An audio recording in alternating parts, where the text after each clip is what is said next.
Mani sauc Dina. Es esmu no Latvijas. Dzīvoju lielpilsētā Rīga, galvaspilsēta Latvijas. Man ir neliela ģimene ar 2 bērniem. Tas ir neliela ģimene mūsu valstī.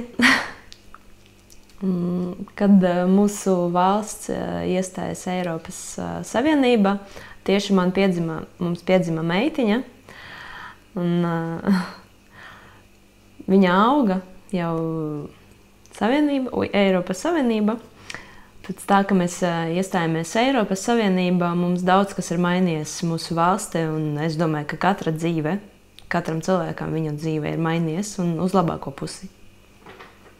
Maniem bērniem bērnība tagad ir daudz savādāka nekā bija mana bērnība un manam vīram. Mūsu bērni aug attīstītākā valstī, un viņam tagad ir daudz iespēju. Protams, man ļoti gribētos, lai mūsu valsts arvien attīstās vēl vairāk, un bērni paliktu. Es gribētu, protams, lai viņi mācītos šeit, lai viņi strādātu šeit, mūsu valstī, bet kā viņi izdomās nākotnē, es nezinu. Mums ir jāiet balsot, lai mūsu nākotnē būtu labāka un lai mūsu bērniem nākotnē būtu labāka.